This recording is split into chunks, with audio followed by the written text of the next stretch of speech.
C'est la première limousine 100% électrique de Mercedes. On essaye aujourd'hui le QS.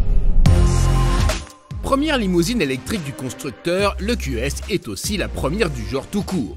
Avec 5,21 m de long, elle place ses côtes entre celles des classes S courtes et longues. Son empattement de 3,21 m est quant à lui identique à celui de la classe S la plus longue.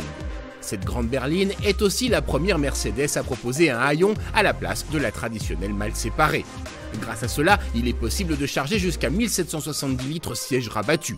Ce pachyderme de la route jouit cependant d'une finesse qui lui permet d'afficher un CX record de 0,20.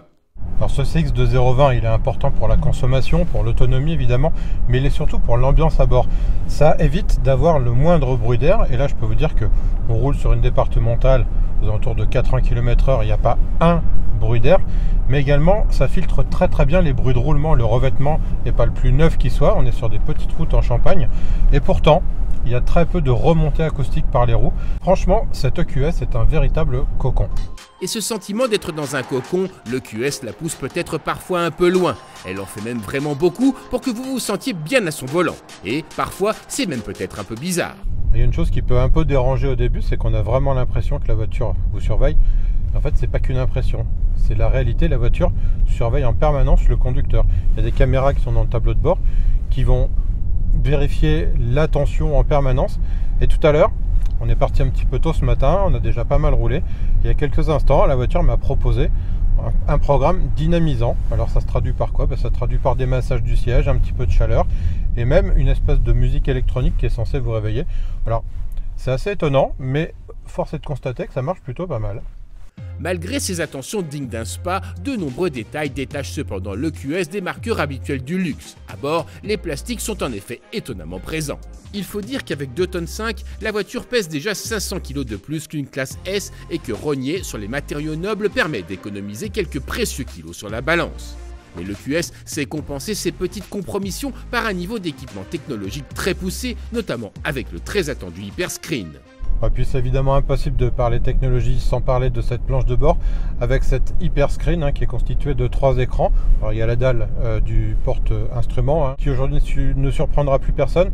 Il y a cet immense écran central qui regroupe la totalité des fonctions de la voiture et surtout qui permet d'y accéder très facilement. C'est très intuitif. Mercedes a vraiment bien travaillé ce point-là. Et puis il y a le troisième écran qui est l'écran du passager qui n'est activé que si un passager est assis sur la banquette et qui va proposer des informations dédiées aux passagers mais également des divertissements qui lui sont dédiés. Et si jamais le passager regardait un film et que le conducteur avait envie d'y jeter un œil, eh bien dans les 2 secondes ça désactiverait l'écran parce qu'évidemment quand on conduit on regarde la route. Sur cette version 450, on a 333 chevaux. Alors certes, ça reste modeste pour tracter les 2,5 tonnes du véhicule. Néanmoins, en mode sport, on se fait un petit 0 à 100 en un peu plus de 6 secondes. C'est les performances d'une berline sportive de moyenne gamme, c'est franchement pas mal. En revanche, évidemment, là où il faut anticiper un petit peu plus qu'avec des voitures de gabarit plus modestes, c'est sur le freinage, parce que là, on n'est pas du tout sur un tempérament sportif. Manquant un peu de mordant à l'attaque, les freins entrent ensuite très vite sur l'ABS. Sur sol glissant, on abordera donc plutôt les virages à allure modérée pour éviter les gros sous-virages que même le SP pourrait avoir du mal à rattraper. Mais en termes de maniabilité, le QS a toutefois une botte secrète. Alors si jamais quelqu'un vous dit un jour que 4 roues directrices ça tient du gadget, mettez cette personne au volant d'une EQS et à mon avis il changera vite d'avis.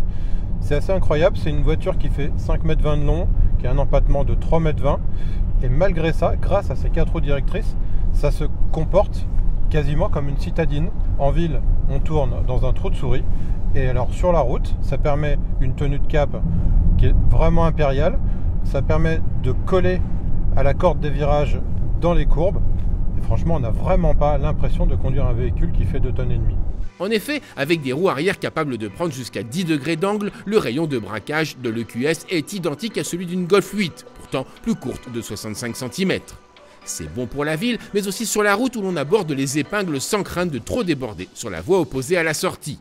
Bon, tout ça c'est très bien, mais on en oublierait presque qu'on parle ici d'une limousine électrique. Et cette électricité, elle la tire d'une batterie de 107,8 kWh logée sous son plancher. Alors cette grosse batterie, c'est la plus grosse de la production automobile actuelle d'ailleurs, elle permet une chose importante, bien sûr, s'agissant d'un véhicule électrique, c'est d'avoir une grande autonomie.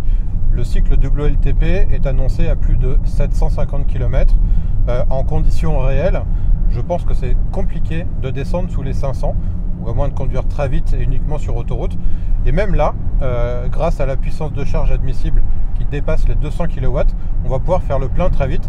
Et alors 200 kW sur une technologie 400 volts comme cette EQS, c'est assez remarquable parce qu'aujourd'hui, les rares véhicules qui dépassent ces puissances-là, ce sont les Porsche, les Audi, les Kia et les Hyundai, qui ont toutes en point commun, c'est d'être en technologie 800 volts.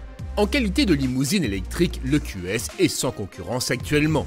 Proposée à partir de 127 250 €, elle demandera néanmoins une véritable motivation pour être préférée à une Mercedes classe S dont les prix démarrent 30 000 € plus bas.